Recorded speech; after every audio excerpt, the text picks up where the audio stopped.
Hey everybody, and welcome to Josh and Chuck's Internet Roundup. That is Josh Clark. I am Chuck Bryant, and we have a podcast called Stuff You Should Know. Yeah. And we have a little video show here in the studio where we go over the best, well, what we think is the best of the internet. Some cool stuff. Not necessarily the best, sometimes it's the worst. This one's kind of the best. But we try to keep it fun. Right. And educational. What more do you need? How's that for a setup? Well, thank you for that, Chuck. Sure. Have you heard of Aokigahara I have. Suicide Forest? Have you heard of it before this? I had, actually, because I believe we talked about this at some point in one podcast. It's very sad. It is. So I'm going to stop laughing. Our friends... Well, now you're making me laugh. Yeah, I know. I'm sorry. Our friends over at Atlas Obscura, which is an awesome website, that's where we got this entry on this forest, Aokigahara, suicide forest. Well, just forest. Yeah. It's basically what amounts to a national forest in Japan near Mount Fuji. And it has the distinction of being the second most popular place in the world for people to commit suicide, just by sheer numbers. Second to the Golden Gate Bridge. Yeah. Have you ever seen that documentary, The Bridge? I have. That's pretty tough to watch. Very tough to watch. Well, this forest is home to at least 500 suicides since the 1950s. Somewhere between 10 and 30 a year. People go in and they don't come out. Yeah, they always. I've read a few articles on this over the years, and they always say Japanese businessmen. Is it? It's not just them. Okay, that's what I figured. I don't know why they just said just Japanese businessmen. It's a lot of different people from all walks of life. Yeah, that's what I figured. There's so many people do this every year, at just various times. Yeah. That the police, the local police, have posted signs that say things like, "Your life is a precious gift from your parents." Which makes sense. Sure. And another one, "Please consult the police before you decide to die." That's a weird phone call, but yeah, I'm sure the police would handle that one there. Yeah, and it's going to make the place a little creepy, and adding to that is the fact that your compass won't work in the forest because of magnetic iron deposits in the area and volcanic soil.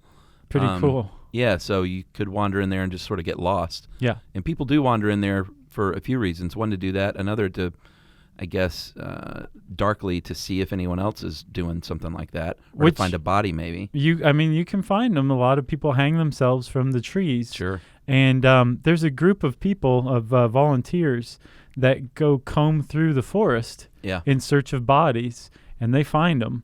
They don't always find them right away, so they'll find people in various states of decay. Yeah. And some people are never found.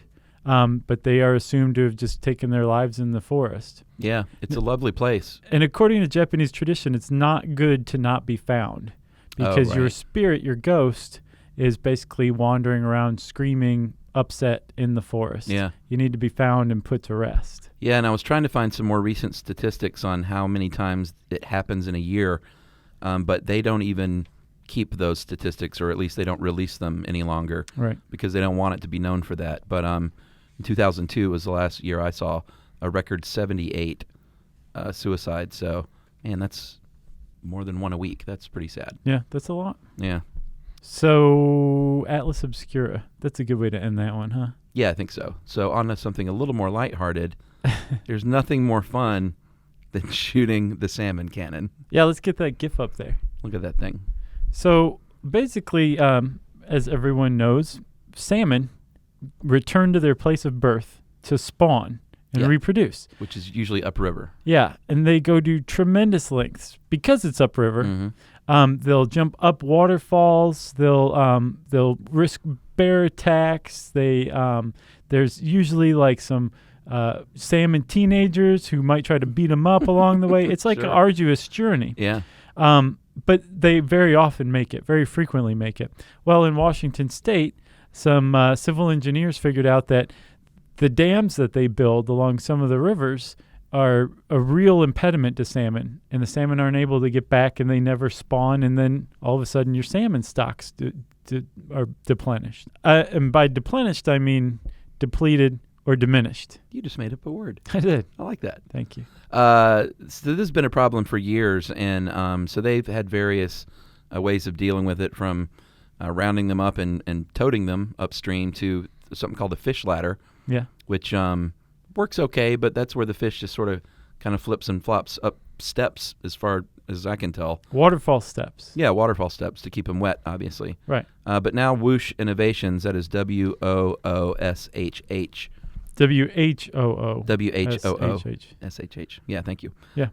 They have invented or actually repurposed something that they've been using for years to, like for fruit orchards, for picking fruit. Yeah. That have these big machines with these big arms that they basically will stick the apple or the peach in the end of it, and it'll just kind of suck it through. And it's the key to this whole thing is very gentle on the inside because it's built to not bruise or damage fruit. Right, and the fruit is carried along on this cloud pocket of air through this pliable tube, and it worked for fruit. So they're like, why not salmon? So they started shooting fish through these things, and they found that it seems to be working very well. Yeah, and one of my favorite parts of this is when they've exhibited this, like to the state and to people who would be interested in it, they all have a good laugh and they acknowledge, like, just watch it. It's kind of ridiculous and kind of funny, but it works, and you really should think about whether or not this is a viable thing, and it seems like it is. And the salmon seem to love it. It looks like a good time. Yeah, it's a good icebreaker, too, when they finally get to the breeding ground, you know? Sure. And we found this one on kottke.org, which found their article on Verge, which are both great websites that you guys should check out. Yeah, and right now they're just sort of, they've manually fed them through, but they also did one test where they just put it in the river at a certain point, Right. and they found that the salmon just swim right up in it, and it sucks them in and then pushes them after you get sucked in. Right. And apparently it's very gentle, and they got to do more studies, but they don't think it's going to harm the fish. No. It's pretty neat. It is pretty The neat. salmon cannon. So check out the salmon cannon. You'll love it. Hopefully we've had this going on a loop the whole time Yeah. in the background. You got anything else? I have nothing else today. We hang out on social media at SYSK Podcast and on Facebook at our Stuff You Should Know page. We can also be reached via email if you want to say hi. Our email address is stuffpodcast@howstuffworks.com. We have a website called stuffyoushouldknow.com, which is probably the greatest website of all time. It's pretty good. And then we're here on our YouTube channel a lot, so you can leave comments below. We may say something back even. At the very least, you can subscribe because it's free. That it? That's it. All right, we'll see you guys next week on Oh, what are we calling it now? Oh, yeah. Internet Roundup. Internet Roundup.